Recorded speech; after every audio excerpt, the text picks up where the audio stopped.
Hello everyone, welcome to all exam Himachal. तो हम discuss कर रहे हैं प्रीवियस ईयर क्वेश्चन की इम्पॉर्टेंट सीरीज़, जिसमें हम पुराने क्वेश्चंस को तो देखते ही हैं, उसके साथ हम डिटेल में डिस्कस करते हैं ताकि जितने भी क्वेश्चन यहाँ से एक्स्ट्रा बन रहे हैं उनके बारे में भी हम डिस्कस कर सकें।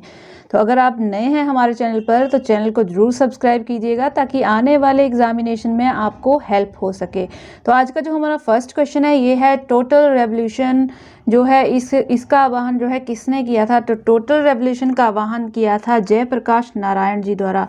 ऑप्शन डी जो है इसका सही हो जाएगा और ये किया गया था 1974 में, 5 जून 1974 को ये किया गया था। और क्यों किया था ये आपको पता होना चाहिए, तभी आपको ये याद रहेगा कि संपूर्ण क्रांति क्या थी और क्यों इसको बुलाया गया था। तो जब प्रधानमंत्री इंदिरा गांधी की सत्ता हुआ करती थी उस टाइम जो जयप्रकाश नारायण थे उन्होंने संपूर्ण क्रांति का नारा दिया था और संपूर्ण क्रांति का आह्वान किया था ताकि इंदिरा गांधी की जो सत्ता है उसको उखाड़ फेंका जाए।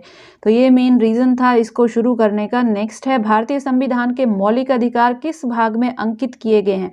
तो भारतीय संविधान के मौलिक अधिकार जो हैं, फंडामेंटल राइट्स जो हैं, ये भाग 3 में वर्णित हैं। ऑप्शन बिल्कुल सही हो जाएगा 20 का।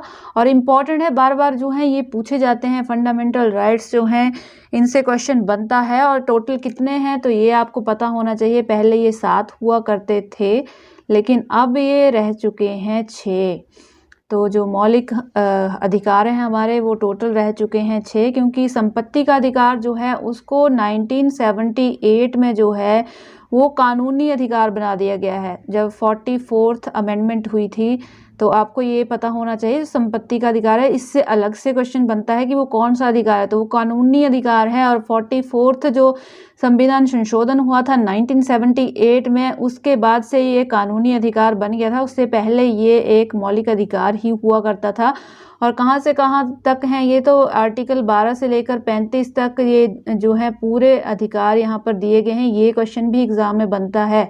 तो आर्टिकल 12 से लेकर 35 तक जो है मौलिक अधिकारों का वर्णन किया गया है, जिसमें से संपत्ति के अधिकार को रिमूव कर दिया गया है, उसको कानूनी अधिकार बना दिया गया है। तो पहले 7 हुआ करते थे लेकिन अब ये जो है वो 6 रह गए हैं।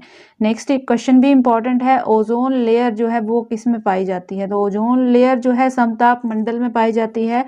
ऑप्शन बी यहाँ पर बिल्कुल सही हो जाएगा। और ओजोन लेयर का फॉर्मूला भी कई बार पूछ लिया जाता है। तो O3 जो है ये ओजोन लेयर का फॉर्मूला है और सूर्य की जो हानिकारक पराबैंगनी किरणें होती हैं उनको धरती पर आने से रोकती है ओजोन लेयर। और हमारा जो वायुमंडल है इसकी टोटल कितनी परतें हैं वो भी पूछ लिया जाता है। टोटल हमारे पास 5 परतें हैं, जिसमें से फर्स्ट आ जाती है क्षोभ मंडल, सेकंड पर आ जाती है समताप मंडल, और थर्ड पर आ जाती है हमारी मध्य मंडल, फोर्थ पर आ जाती है आयन मंडल, और फिफ्थ पे आ जाती है बहिर्मंडल या बाह्य मंडल जिसको बोला जाता है। तो ये 5 टाइप की परतें हैं, इंपॉर्टेंट है। इनमें जो है किसी न किसी परत के बारे में पूछ लिया जाता है, तो ये वाला टॉपिक जो है इसको जरूर आप करके जाएं जो वायुमंडल की परतों वाला है। नेक्स्ट यहाँ पर क्वेश्चन दिया गया है, महात्मा गांधी ने करो या मरो का नारा किस आंदोलन के लिए दिया था। तो करो या मरो का जो नारा है महात्मा गांधी जी ने भारत छोड़ो आंदोलन के लिए दिया था। और कब ये शुरू हुआ था।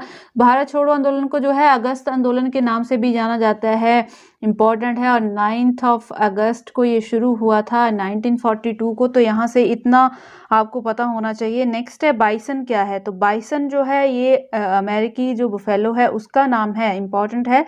ऑप्शन डी यहाँ पर बिल्कुल सही हो जाएगा। बाइसन जो है अमेरिकी भैंस का नाम है। नेक्स्ट है जोहान्सबर्ग जो है इसको जाना जाता है। तो जोहान्सबर्ग जो है पहले तो आपको पता होना चाहिए कि कहाँ पर है।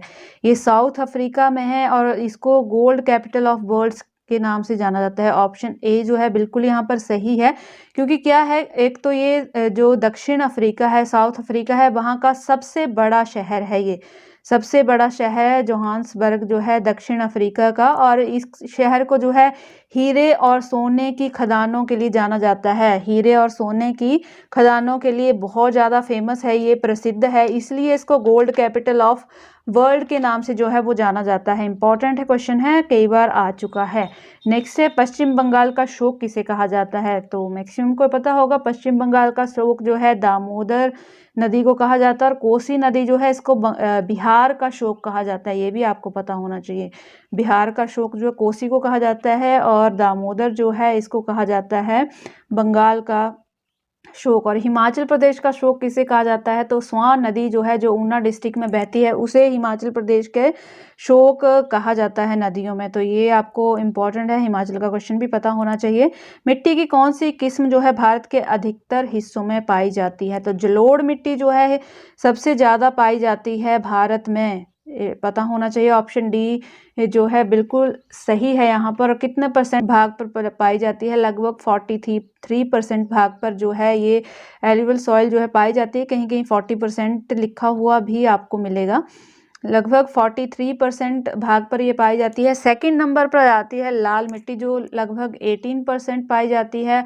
और थर्ड नंबर पर आ जाती है ब्लैक सॉइल, काली मिट्टी जो 15% के आसपास जो है वो भारत में पाई जाती है। और जो मृदा विज्ञान है, जो मिट्टियों को जानने वाली साइंस है, उसको पेडोलॉजी कहा जाता है। इससे रिलेटेड क्वेश्चन भी एग्जाम में आ चुका है कि मिट्टियों का अध्ययन जो है उसको क्या कहा जाता है, तो पेडोलॉजी जो है वो उसको कहा जाता है। नेक्स्ट है शीतकाल में बोई जाने वाली फसलों को क्या कहते हैं, जो सर्दियों में बोई जाने वाली फसलें हैं उनको क्या कहा जाता है। जो सर्दियों में बोई जाती हैं उनको रबी कहा जाता है, जो गर्मियों में बोई जाती हैं उनको खरीफ कहा जाता है। और ज़ैद फसलें क्या होती हैं, ज़ैद फसलें होती हैं जो हम मुनाफे के लिए बीजी जाती हैं, व्यापार के लिए बीजी जाती हैं, और इन दोनों के बीच का जो टाइम पीरियड होता है उसमें ये फसलें बीजी जाती हैं, उनको ज़ैद फसलें कहा जाता है। ये भी आपको नॉलेज होनी चाहिए। नेक्स्ट है, किस सागर को रोमन साम्राज्य का हृदय माना जाता था, हार्ट माना जाता था रोमन एम्पायर का, तो रोमन जो एम्पायर है इसका हार्ट माना जाता था भूमध्य सागर को।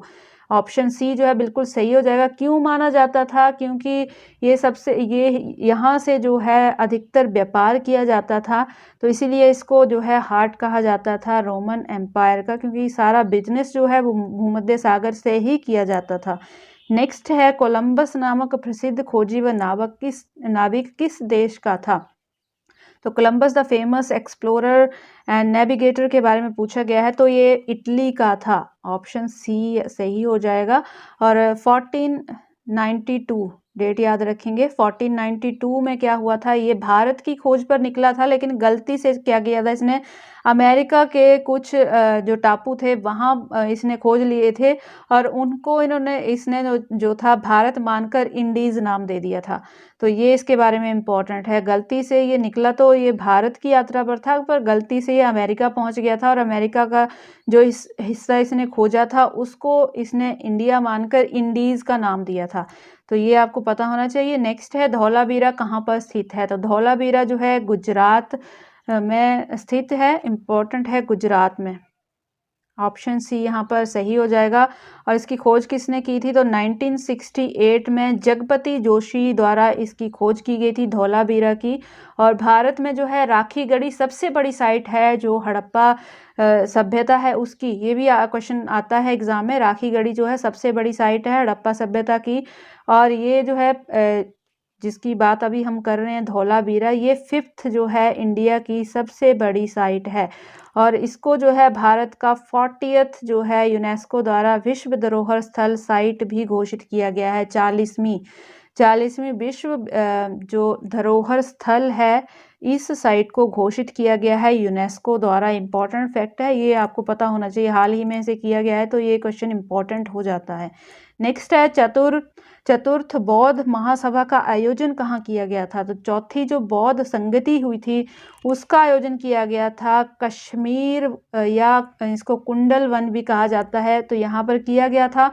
और किस सम्राट के टाइम में किया गया था, तो कनिष्क के समय में, कनिष्क के टाइम पीरियड में किया गया था। जो कहाँ का शासक था, कुषाणों का शासक था। ये एग्जाम में कई बार पूछा जा चुका है कनिष्क के बारे में, तो कुषाणों से ये संबंधित था और ये इसके समय में ही हुई थी चौथी बौद्ध संगीति। नेक्स्ट, हम्पी कहाँ पर स्थित है, इंपॉर्टेंट है हम्पी, ये भी विश्व जो धरोहर स्थल है उनकी सूची में शामिल है, तो आपको इसके बारे में नॉलेज होनी चाहिए। जो हम्पी है वो विजयनगर साम्राज्य में है, और विजयनगर साम्राज्य जो है इसको किसने बसाया था, तो इसको 2 भाइयों द्वारा बसाया गया था, हरिहर एंड बुक्का, जो 1336 में बसाया गया था विजयनगर साम्राज्य को।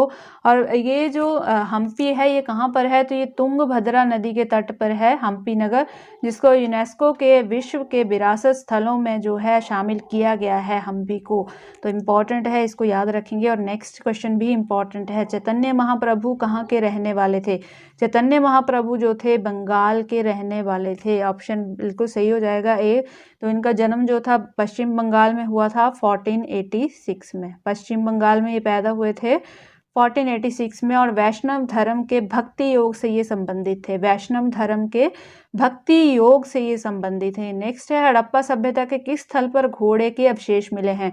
तो जो घोड़े के अवशेष मिले हैं ये मिले हैं सुरकोटदा। ऑप्शन जो है बी बिल्कुल सही हो जाएगा, सुरकोटदा में इसके अवशेष मिले हैं। और ये कहाँ पर है सुरकोटदा, तो गुजरात के कच्छ जिले में है। यहाँ पर घोड़े के अवशेष के साथ साथ एक अनोखी कब्रगाह भी मिली है, ये भी आपको पता होना चाहिए। यहाँ पर घोड़े के अवशेष के साथ साथ जो है अनोखी कब्रगाह भी मिली है। और कहाँ पर है ये, तो गुजरात के कच्छ जिले में ये पड़ता है सुरकोटदा, जहाँ पर घोड़े के अवशेष मिले हैं। नेक्स्ट है, प्राचीन भारत में जैन धर्म का प्रसार जो है किसके काल में हुआ था।